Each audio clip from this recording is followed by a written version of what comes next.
இப்போ அவுட்புட் எப்படி வந்திருக்குன்னு பார்க்கலாம். நம்ம சிக் ப்ரோஸ் சிக்கன் 65 பவுடர் வச்சு ஒரு அருமையான புடலங்காய் 65 எப்படி பண்ணலாங்கிறத இந்த வீடியோவில் பார்க்கலாம் வாங்க.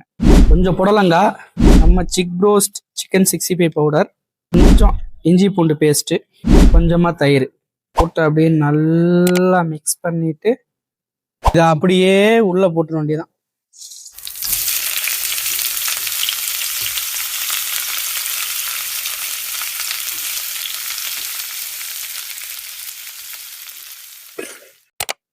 இப்போ பார்த்தீங்கன்னா தெரியும் டெக்ஸ்டர் எவ்வளோ அழகாக வந்திருக்குன்னு.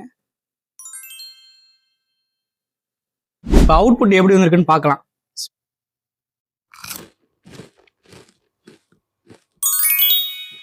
Wow, first class, super. Customer எல்லாரும் புடலங்காய் 65 எப்படி பண்ணுறதுங்கிறது இந்த வீடியோவில் பார்த்துருப்பீங்க. ஸோ மறக்காமல் நம்ம Chick Bros Instagram official page போய் வெப்சைட் லிங்க் இருக்கும், டச் பண்ணி ஆர்டர் பிளேஸ் பண்ணுங்கள். அப்படிலாம் ஸ்க்ரீனில் தெரியுற வாட்ஸ்அப் நம்பருக்கு வாட்ஸ்அப் பண்ணி நீங்கள் ஆர்டர் பிளேஸ் பண்ணுங்கள். அண்டு மறக்காமல் நம்ம சிக் ப்ரோஸ் மசாலாஸ் யூடியூப் சேனலை சப்ஸ்கிரைப் பண்ணுங்கள். அண்டு நம்ம பேஜை ஃபாலோ பண்ணுங்கள்.